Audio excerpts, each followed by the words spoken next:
Coming up on News Valdosta, a McDonald's restaurant catches fire. And another sewage spill causes concern for Valdosta residents. We'll have these stories and more. Your News Valdosta starts now.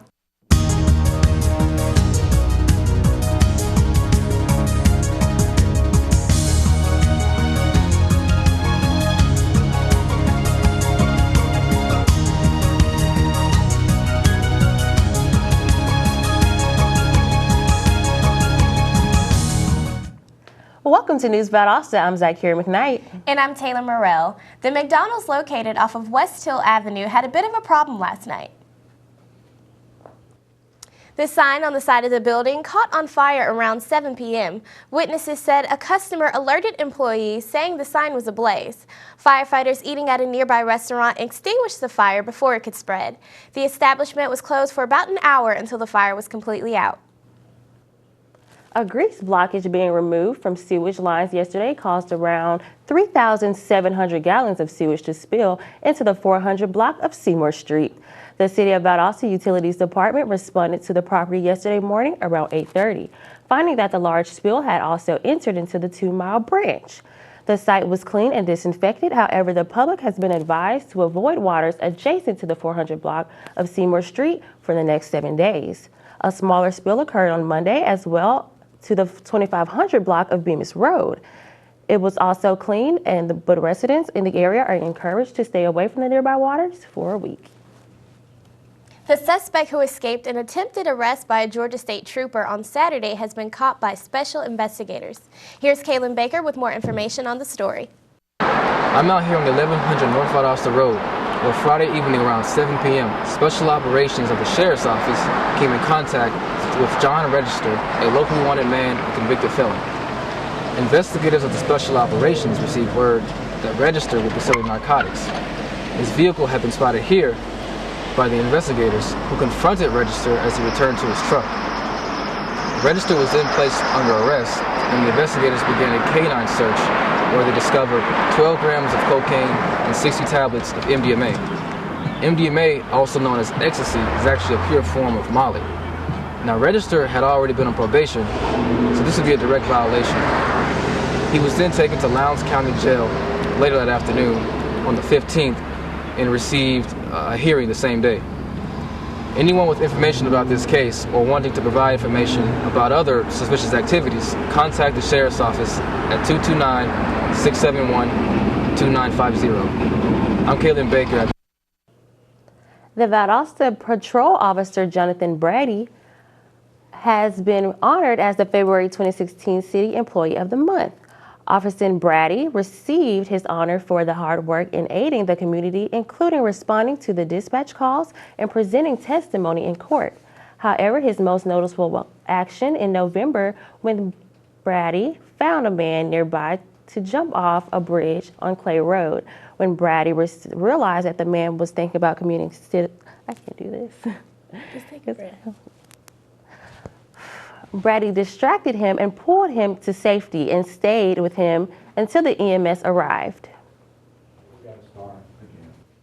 Valdosta continues to have trouble with one of the most common crimes in the city. Reporter Wesley Hester has more. Valdosta has always had a problem with burglaries, and this year is no exception. A problem with burglaries are that the victims are not prepared or even aware of how to deal with a burglary. Preventing break-ins and helping to raise awareness is one of the many reasons why Alert Tech System was founded. I would say we have less crime than many other areas, and still it's quite a lot. It's quite a lot, but our law enforcement agencies are proactive. They're trying to stop it before it happens, and that's what a burglar alarm does. It really doesn't stop the crime, because if they've broken your window already and tried to set off to get into your house, they've set off the alarm already. So it's a deterrence. And of course, the city police has also tried to gain citizens' attention to the preparedness of a burglary. A lot of times the best prevention from a burglary would be to not let people who you really don't know throughout your house. Sometimes it's also even better not to let people you know pretty much in your house. People will come to your homes trying to sell things or do particular things, but what they're really doing is trying to see how they can enter your house. With the high rate of burglaries going on in Valdosta, and with summer coming up, it's better to be safe than sorry. This is Wesley Hester from Valdosta News.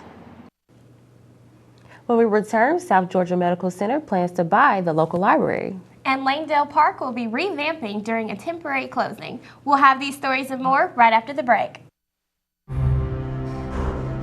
It's about putting others first. It's doing your best at whatever you do. It's about being honest with yourself, with everything. It's all of these. It's more. It's commitment. This message is brought to you by the U.S. Air Force.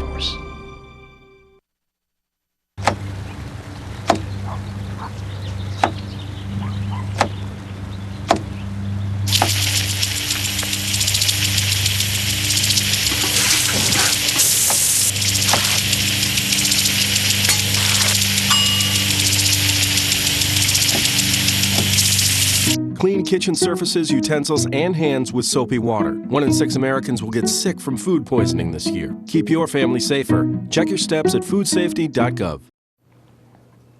Welcome back to News Valdosta. The local library is planning a relocation for next year, but then what happens to the current library site? Late last year, the South Georgia Medical Center agreed to buy the Valdosta-Lowndes County Library and its property. The library's director, Miguel Vicente, said the library's need to relocate stemmed from the growth of its technological resources and its need for a larger space to provide for its patrons. Though the library relocation isn't scheduled until 2017, an architect has been brought on board and plans are being made for reconstruction.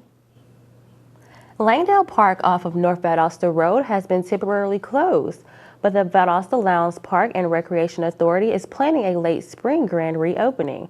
According to Authority Executive Director George Page, the authority will make critical repairs to the property during the next several weeks. There has not been a definite reopening date established. The renovated park will include a host of new activities and should be more accessible for families. The Keep Lowndes Valdosta Beautiful organization is trying to fill a vacant position on its board. The KLVB board works with the City of Valdosta and Lowndes County to establish policies and programs to decrease litter and promote environmental improvement. Applications are available online at valdostacity.com. Applicants also review the general membership requirements and Code of Ethics booklet. According to Aaron Strickland, KLVB's executive director, the board has many events planned for the next few months. Wiregrass Technical College will host its 10th annual gathering of the Eagles Business and Leadership Symposium this Thursday on its campus. The symposium will feature 2 keynote speakers who are expert in the field of business. The event will also serve as a fundraiser to help students pay for books and supplies as they finish their degrees. Registration for the event can be found on their Wiregrass Tech website. Yesterday, the JCI Parish Construction Company broke ground where the new Valdosta High School will be located. School officials say that the new state-of-the-art 3-story school will hold 77 general classrooms, 35 specialty classrooms, and 14 science labs. Around 200 community members attended the groundbreaking ceremony to celebrate. The class of 2019 are expected to be the new school's first graduating class, as construction is anticipated to be finished by the fall of 2018. The Valdosta Fire Department hopes to bring back its original fire bell. The city's original 1,300-pound fire bell was purchased in 1876. When there was an emergency, someone would pull the call box and that would send tones into the old fire station, and the firefighters would go out and ring the bell so that the firemen knew where in the city to go. Lieutenant Irby James of Valdosta Fire Department said that the bell is all ready to go. It's just putting up the tower and hoisting it up. Hayhira United Methodist Church Pastor Doug Tolson and a group of middle school youth members have been lending a hand to their community for years by helping improve citizens' homes. Miss Emma Jean Horn's home was chosen for improvement. The group trimmed and cut down bushes around her home, pressure washed it, and painted it. Funds for the project were donated by faith builders at the church. A new chairman has been elected for the Albany Dowdy Aviation Commission following the death of Dr. Bill Mayer III. Dr. Mayer passed away February 3rd at age 77. He was a well-respected citizen in Albany, serving as the neosurgeon from 1970 to 1998. Ken Hodges has been named the new chairman. Hodges is a lawyer who previously served as the district attorney of Doughty County. He attended his first meeting as chairman on Monday. We'll take another short break, and when we come back, we'll check in with Kendra King for our weather. So stay with us. Trisha's having a sleepover tonight. Can I go? I wonder about Lucy's friends. What should I say? I know you're only 10, but one of these days a friend will offer you a drink. And alcohol at your age can lead to so many things. None of them good. So can I go to the sleepover? Lucy, I want you to promise me I something. finished my homework. Bigger promise. If there's any drinking, I want you to say, "No thanks, not my thing." Mom. I promise you, your real friends won't care. Deal? Sure. Really? I promise, Mom. They really do hear you. Did you pack your toothbrush? For tips on how to start the talk, visit underagedrinking.samhsa.gov, a public service message from the Substance Abuse and Mental Health Services Administration.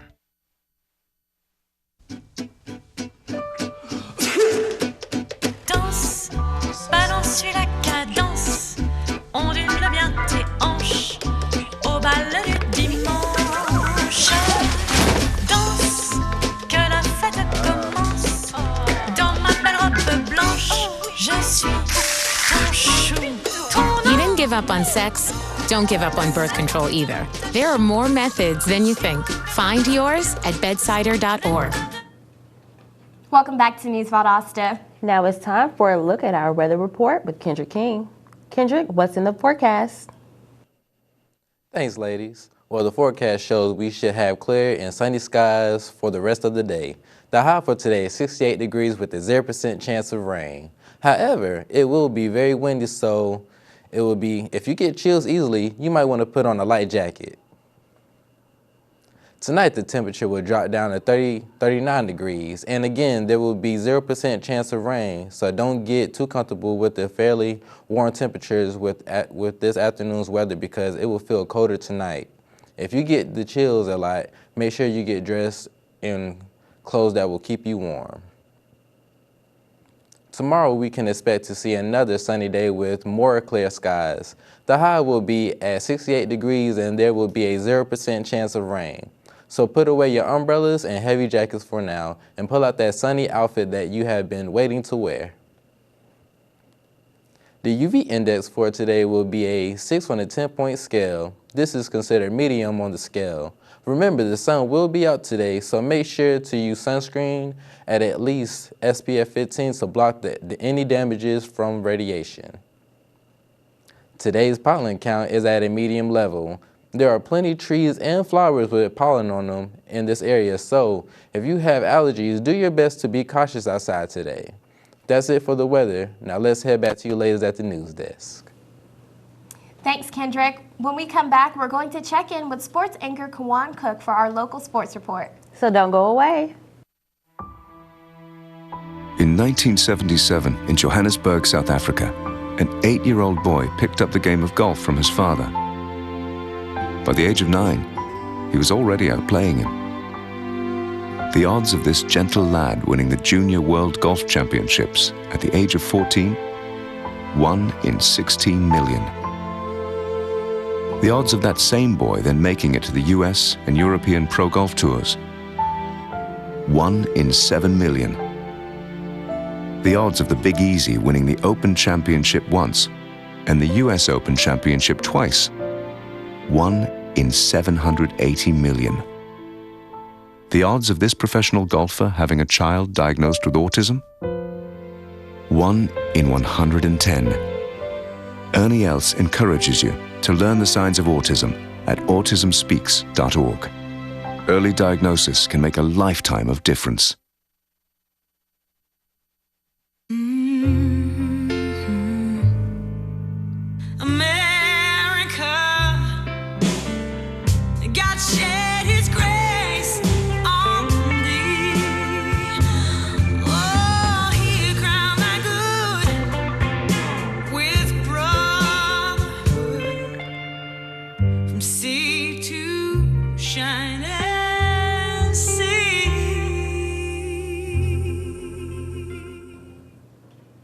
Welcome back. Now we'll have a look at our local sports report with Kawan Cook. Kawan?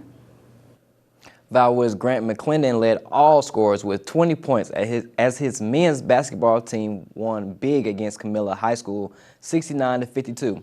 This win advanced them to the regional Final Four, where they will play the winner of the Westwood and Terrell game at 5:30 p.m. on Friday. The Lowndes High School men's basketball team travels to Powder Springs to take on the McEachern's Indians in the first round of the playoffs tonight. The Indians are in the top 5 in the 6A conference and also undefeated in their region.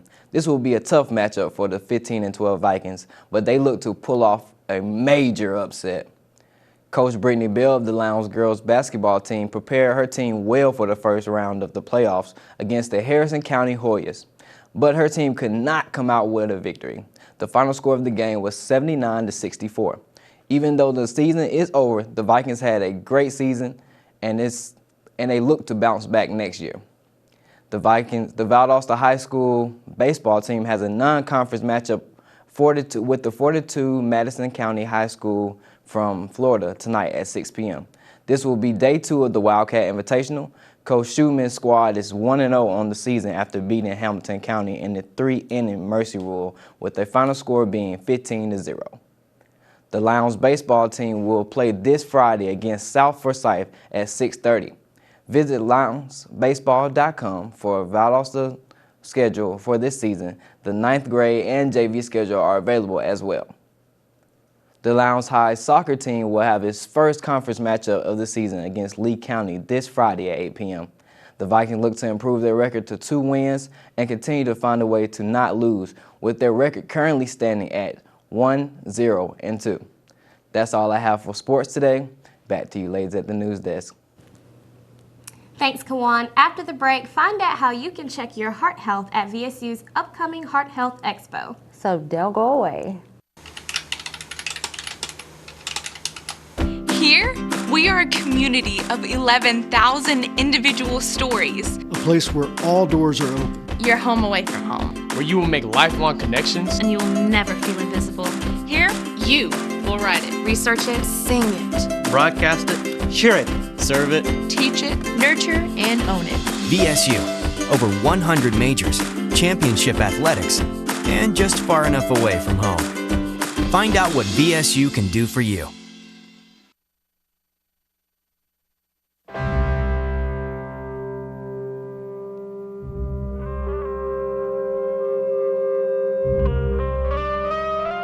$7,000 high school students drop out every school day. That's a line of desks more than 4 miles long. We can keep students in school. Visit boostup.org and take the first step. And we're back with News Valdosta. VSU's plans to help South Georgia residents check their heart health at the Heart Health Expo this weekend. Valdosta State University is sponsoring a Healthy Heart Exposition this weekend. On Saturday, the Heart Health Expo will be held at the Valdosta State University Center from 9 in the morning until noon. The event will include free EKGs, carotid ultrasound screening tests, cholesterol and blood sugar screenings, and blood pressure checks. Some parts of the event will require an appointment. You can call the South Georgia Medical Center to schedule one. Qualifying for candidacy in the Lowndes County primary election begins March 7th and ends on March 11th. A fee set by the Lowndes County Commission has to be paid in order to qualify to run for office. Each office has different fees, amounts, and qualifications. Voters will select a sheriff, coroner, state court judge, and several other seats in the Lowndes County. Thanks for watching our program today. I'm Taylor Morrell. And I'm Zykira McKnight. Join us again tomorrow for local news.